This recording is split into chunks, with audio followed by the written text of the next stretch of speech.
रोकी कबूतर और टुनटुनी चिड़िया अपना जंगल छोड़कर दूसरे जंगल में जा रहे थे। वो दोनों सुबह से उड़ रहे थे और अब शाम हो गई थी। वो दोनों थक जाते हैं और एक पेड़ पर बैठ जाते हैं।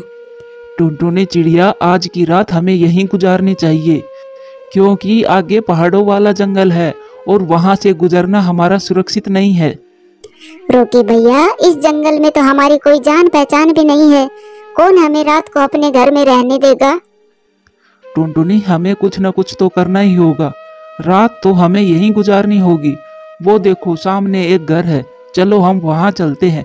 क्या पता वो पक्षी हमें आसरा दे दे। हम उससे विनती करेंगे। ऐसा सोचते हुए टुनटुनी चिड़िया और रोकी कबूतर उस घर की तरफ जाते हैं। वो दरवाजे पर दस्तक देते हैं। वो घर एक चील का था। चील बाहर आ जाती है। चील जी, हम बहुत दूर से आए हैं।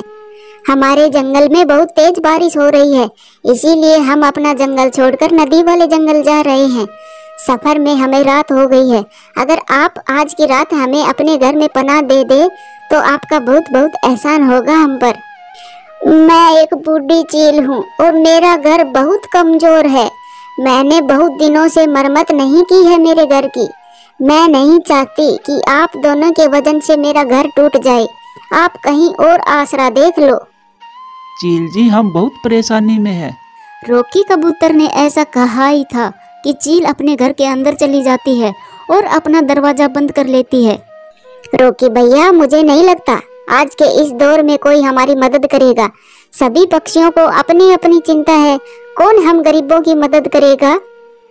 टुनटुनी, चलो हम किसी दूसरे पक्षी के पास जाते हैं, शायद कोई हमारी मदद कर दे। फिर वो दोनों जाते हैं। उन दोनों को थोड़ी ही दूर एक और घर दिखाई देता है। वो उस घर के दरवाजे पर दस्तक देते हैं। वहाँ एक कौवा और कौवी रहते थे। कालू जी, इस समय कौन आ गया? आप ठहरो, मैं देखती हूँ। जी बताइए, कौन है आप और किससे मिलना है? सुंदर कौवी, हम मुसीबत में है। भगवान के लिए आप हम पर दया करें और आज की रात हमें अपने घर में पनाह दे दो। वो क्यों जी? वैसे मैं आप दोनों को तो जानती भी नहीं हूँ। बहन, हम भी कभी अपने जंगल के अमीर पक्षी होते थे। इस बार बारिश ऐसी हुई कि हम सब के घर टूट गए। हम बेघर हैं। बस एक रात के लिए हमें आसरा दे दो, आपकी बहुत कृपा होगी। नहीं बाबा नहीं, मैं ऐसा नहीं कर सकती। भला तुम दोनों को मेरे घर में रुकने से मुझे क्या फायदा होगा? जाओ यहाँ से। ऐसा कहकर गोरी अपने घर के अंदर चली जाती है। रोकी भैया, अब तो रात हमें किसी पेड़ पर ही गुजारनी होगी। नहीं टुनटुनी, मैं कोशिश करता रहूंगा। मुझे थोड़ा सोचने का समय दो। फिर रोकी थोड़ी देर कुछ सोचता है और टुनटुनी से कहता है, टुनटुनी, मुझे उपाय मिल गया है। टुनटुनी, मुझे उपाय मिल गया है।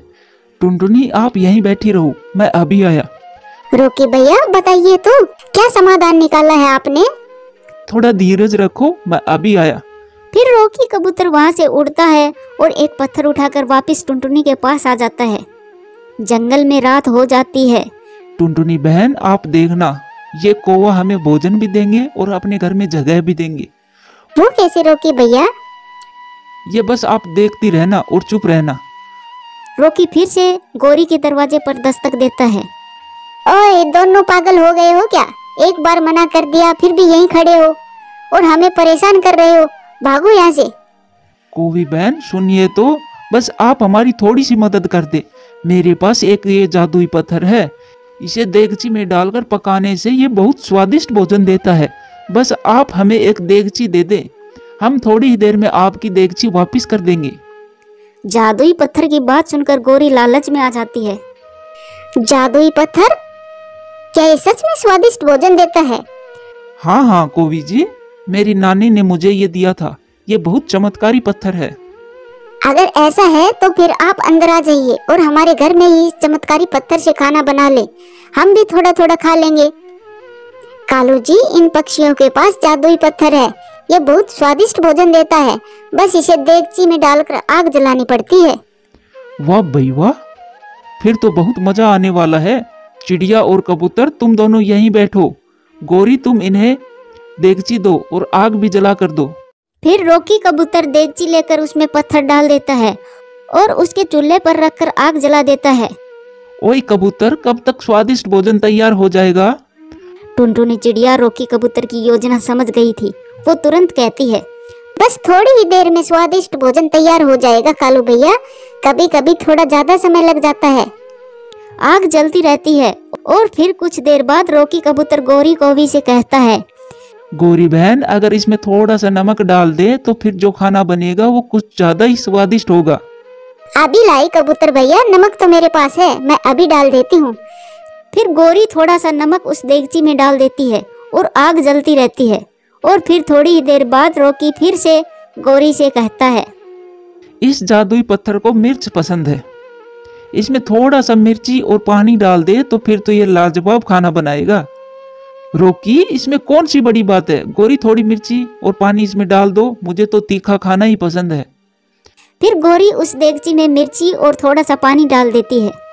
रॉकी भैया, पिछली बार जब आप इस जादुई पत्थर से खाना बनाया था तब आपने इसमें थोड़ी सी चने की दाल डाली थी, तब खाना बहुत ही स्वादिष्ट था। वो स्वाद मुझे आज तक याद है। चने की दाल से तो ये जादुई पत्थर से बनाया हुआ खाना तो इतना स्वादिष्ट होता है कि सब पक्षी अपने पंख चाटते रह जाते हैं। टुनटुनी बहन, अगर चने की दाल चाहिए तो वो भी मेरे पास है। हाँ, अगर थोड़ा अच्छा खाना बनाना है तो थोड़ी सी दाल डाल ही दे। फिर गौरी उसमें थोड़ी सी चने की दाल भी डाल देती है। गौरी बहन, अब देखना इस जादुई पत्थर का कमाल, मजा ना आए तो कहना, बस थोड़ा सा इंतजार करना पड़ेगा ताकि दाल अच्छे से गल जाए।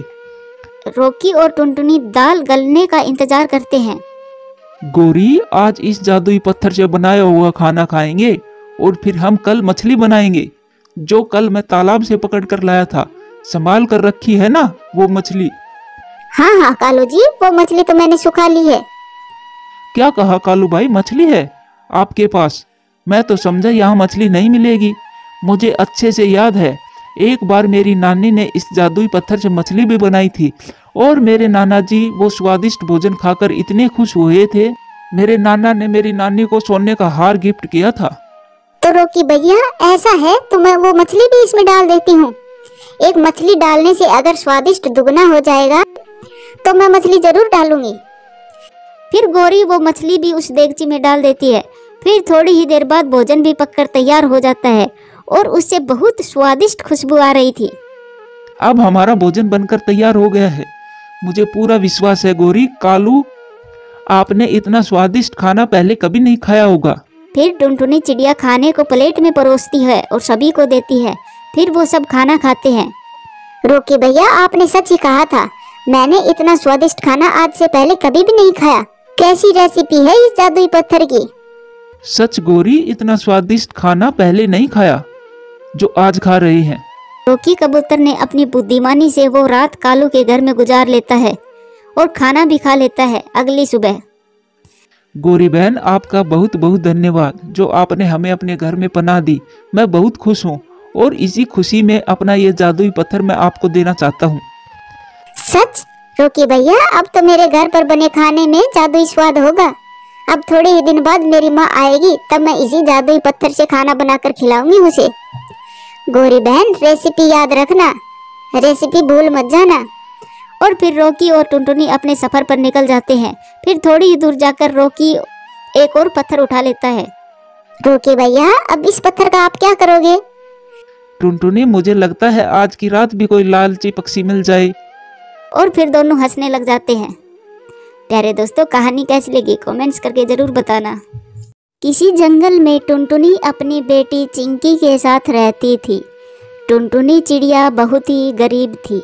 वो दूसरों के घरों में झाड़ू पोछा करती थी। चिंकी के पापा 1 साल पहले एक लंबी बीमारी की वजह से इस दुनिया को अलविदा कह चुके थे। टुनटुनी के घर में 2 बर्तन और एक दुर्गा माँ की मूर्ति के अलावा कुछ भी नहीं था। टुनटुनी चिड़िया और उसकी बेटी चिंकी रोज दुर्गा माँ की आरती करती थी। चिंकी अपनी तोतली आवाज में दुर्गा माँ की आरती गाती थी।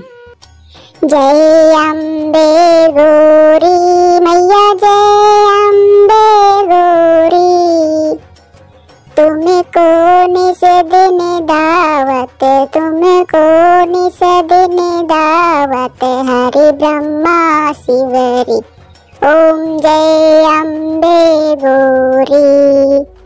मांग सिंदूर विराजत टीको मृग मद को मैया टीको मृग मद को।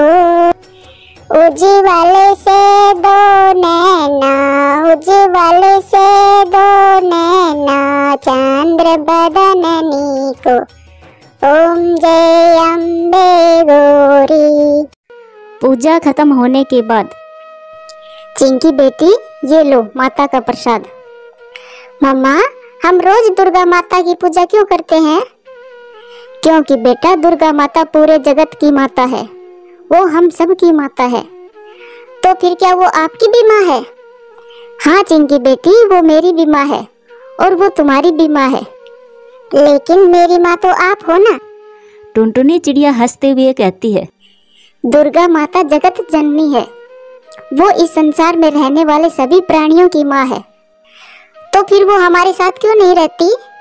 चिंकी बेटी दुर्गा माँ तो हमारे साथ ही रहती है, बस वो हमें दिखाई नहीं देती। जिस दिन हम उसे अपनी भक्ति से प्रसन्न कर देंगे तो वो दिखाई भी देने लगेगी। चिंकी बेटी अब बाकी की बातें बाद में करेंगे, अभी मुझे काम पर भी जाना है। तू अपना ख्याल रखना और समय पर खाना खा लेना। ठीक है मम्मा, आप काम पर जाओ, आप मेरी चिंता बिल्कुल भी मत करना, क्योंकि जगत जननी दुर्गा माँ मेरे साथ है। चिंकी के बोलेपन पर टुनटुनी चिड़िया मुस्कुराती है और फिर काम पर चली जाती है। सब कुछ ऐसे ही चल रहा था। भले ही टुनटुनी चिड़िया गरीब थी, लेकिन वो दोनों माँ बेटी दिल से बहुत अमीर थी। कोई भी दिन ऐसा नहीं जाता था जब टुनटुनी दुर्गा माता के लिए भोग के लिए प्रसाद ना लाती हो, चाहे खुद के खाने के लिए कुछ भी ना हो। उन्हें कई कई दिनों तक तो भूखा ही सोना पड़ता था। वो दुर्गा माँ का नाम लेकर सो जाती थी। ऐसे ही धीरे धीरे दिन गुजर रहे थे। एक दिन टुनटुनी की तबीयत अचानक से बहुत खराब हो गई। वो काम पर भी नहीं जा सकी। वो चिंकी को अपने पास बुलाकर कहती है, चिंकी बेटी आज मेरी तबीयत बहुत खराब है, तू दुर्गा माँ की आरती अकेले ही कर ले। कोई बात नहीं मम्मा, आप आराम करो, मैं दुर्गा माँ की पूजा कर लूंगी। फिर चिंकी अकेली ही दुर्गा माँ की पूजा करने लगी और दुर्गा माँ के सामने प्रार्थना करने लगी।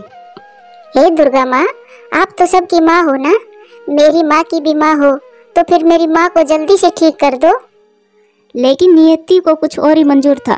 टुनटुनी चिड़िया की तबीयत दिन प्रतिदिन खराब होती चलेगी और एक दिन टुनटुनी चिड़िया सोकर ही नहीं उठी। मम्मा मम्मा उठो ना, मम्मा देखो सूरज भी निकल आया है, दुर्गा माँ की आरती नहीं सुनोगी? लेकिन टुनटुनी तो हमेशा के लिए सो गई थी। जब कई देर जगाने के बाद भी नहीं उठी तो चिंकी जोर जोर से रोने लगी। फिर चिंकी चिड़िया समझ गई कि माँ अब नहीं रही। ऐसे ही कुछ दिन गुजर जाते हैं। टुनटुनी चिड़िया के जाने के बाद चिंकी बहुत अकेली हो गई थी। उसे अपनी माँ की बहुत याद आ रही थी। घर में खाने के लिए भी कुछ नहीं था। माँ को खोने का दर्द और जोरों से लगी भूख दोनों ही चिंकी को बेचैन कर रहे थे। रोती हुई चिंकी दुर्गा माँ की मूर्ति से बोली, हे दुर्गा माँ, आपने मेरी माँ को अपने पास बुला लिया, अब मैं अकेली जी कर क्या करूँगी? मुझे भी आप अपने पास बुला लो या फिर मेरी माँ को मेरे पास वापस भेज दो। आप तो इस पूरे जगत की माँ हो ना। फिर चिंकी को अपनी माँ टुनटुनी की कही बात याद आती है। चिंकी बेटा, दुर्गा माँ तो हमारे साथ ही है, बस वो हमें दिखाई नहीं देती। जिस दिन हम उन्हें अपनी भक्ति से प्रसन्न कर देंगे उस दिन वो हमें दिखाई भी देने लगेगी। मैं अपनी भक्ति से दुर्गा माँ को प्रसन्न करूंगी और फिर वो मुझे दिखाई भी देने लगेगी। उस दिन के बाद चिंकी दुर्गा माँ की मूर्ति के सामने बैठकर लगातार उनकी आरती गाने लगी। धीरे धीरे दिन गुजरते गए, लेकिन चिंकी अपनी जगह से नहीं हिली। वो कई दिनों से भूखी थी, लेकिन शायद दुर्गा माँ को देखने की इच्छा में उसकी भूख गायब हो गई थी। ऐसे ही कई दिन और बीत गए। चिंकी ने एक दाना भी अपने मुंह में नहीं लिया था और लगातार दुर्गा माँ की आरती गाई जा रही थी। जय अम्बे गौरी मैया, जय अम्बे गौरी, तुम्हें कौन से दिन दावत हरि ब्रह्मा शिवरी। ओम जय अम्बे गौरी, मांग सिंदूर विराजत टीको मृग मद को मैया, टीको मृग मद को। उज्ज्वल से दो नैना चंद्र बदन रानी को ओम जय अम्बे गौरी। चिंकी की कठोर तपस्या को देखकर दुर्गा माँ प्रसन्न हो गई। दुर्गा माँ ने सोचा, चिंकी कई दिनों से मुझे पुकार रही है, अब मुझे चिंकी के पास जाना ही होगा और मुझे चिंकी की मदद भी करनी होगी। फिर दुर्गा माँ चिंकी की माँ टुनटुनी का रूप धारण करके चिंकी के सामने प्रकट हो जाती है। चिंकी अपने सामने अपनी माँ को देखकर अपनी माँ के गले लग जाती है। मम्मा, आप आ गई। मम्मा, मैंने दुर्गा माँ की बहुत तपस्या की है। मैं कई दिनों से लगातार दुर्गा माँ की पूजा कर रही हूँ। बेटी, तुम्हारी पूजा से ही खुश होकर दुर्गा माता ने मुझे तुम्हारे पास भेजा है। चिंकी बेटा, तूने कई दिनों से कुछ नहीं खाया, चलो अब मैं तुझे खाना खिला देती हूँ। लेकिन माँ, तुम्हें कैसे पता कि मैंने कई दिनों से कुछ भी नहीं खाया है? क्योंकि दुर्गा माँ ने मुझे सब बता दिया था। चलो अब जल्दी से खाना खा लो। देख, मैं तेरे लिए हलवा पूड़ी लाई हूँ। दुर्गा माँ अपनी शक्ति से एक भोजन की थाली प्रकट कर देती है जिसमें कई प्रकार के पकवान थे। टुनटुनी चिड़िया बनी दुर्गा माँ चिंकी को अपने हाथों से खाना खिलाती है। अपनी माँ को पाकर चिंकी बहुत खुश थी। मम्मा, आप भी खाओ ना। फिर दोनों खाना खाती है और दुर्गा माँ अपने मन ही मन सोचती है, चिंकी बेटी, तेरी भक्ति ने मुझे प्रसन्न कर दिया। जल्दी ही तेरे सारे दुख दूर हो जाएंगे, लेकिन कुछ दिन तेरे साथ रहने का आनंद मैं भी तो लूं। फिर टुनटुनी बनी दुर्गा माँ चिंकी के साथ ही रहने लगती है। दुर्गा माँ रोज चिंकी का ख्याल रखती और चिंकी रोज दुर्गा माँ की आरती करती। ये देखकर दुर्गा माँ बहुत प्रसन्न होती। ऐसे ही कुछ दिन और गुजर जाते हैं। फिर एक दिन दुर्गा माँ का शेर दुर्गा माँ के पास आता है। माता, आप तो यहीं आकर रहने लगी। माता, अब आपको वापस चलना होगा, नहीं तो कुछ भी ठीक नहीं होगा। इस दुनिया में चिंकी के अलावा और भी भगत हैं जिन्हें आपकी मदद की जरूरत है। आप इस तरह उनसे मुंह नहीं मोड़ सकती। आपको सभी के दुखों का नाश करना है। अब आप मेरे साथ चलिए। तुम ठीक कह रहे हो शेरू। चिंकी की भक्ति ने मुझे मोह में बांध लिया था। चिंकी का साथ पाकर मैं तो भूल ही गई थी कि मैं तो जगत जननी दुर्गा माँ हूँ। मुझे अब यहाँ से वापस जाना होगा। लेकिन मेरे वापस जाने के बाद चिंकी चिड़िया बिल्कुल अकेली हो जाएगी। चिंकी अभी बहुत छोटी है, उसे माँ के प्यार की जरूरत है। उसे मैं इस तरह अकेला छोड़कर तो नहीं जा सकती। मुझे कुछ न कुछ तो करना ही होगा। इतना कहकर दुर्गा माँ ने अपनी शक्ति से टुनटुनी का एक पुतला प्रकट कर दिया। माता, ये तो चिंकी की माँ टुनटुनी का पुतला है। लेकिन माता, चिंकी इस पुतले के साथ कैसे रहेगी? तुम चिंता मत करो शेरू, ये पुतला अभी जीवित हो जाएगा। फिर दुर्गा माँ अपनी शक्ति से उस पुतले में प्राण डाल देती है। प्रणाम दुर्गा माता, आपकी कृपा से मुझे दोबारा जीवन मिल गया है। आपका बहुत बहुत धन्यवाद। फिर चिंकी भी वहाँ आ जाती है और दुर्गा माँ को देखकर बहुत खुश होती है। दुर्गा माँ, आखिर आप हमसे मिलने आ ही गई। चिंकी बेटी, तेरी भक्ति को देखकर मुझे आना ही पड़ा और इतने दिनों से मैं तुम्हारे साथ ही रह रही थी। दुर्गा माँ, अब आप भी हमारे साथ ही रहें। नहीं बेटा, दुनिया में और भी लोगों की मेरी जरूरत है, इसलिए मुझे जाना ही होगा। ठीक है माँ, लेकिन आप मुझसे वादा करो, आप हमसे मिलने जरूर आओगी। जरूर बेटी, मैं आप दोनों से मिलने जरूर आऊंगी। इतना कहकर दुर्गा माँ गायब हो गई।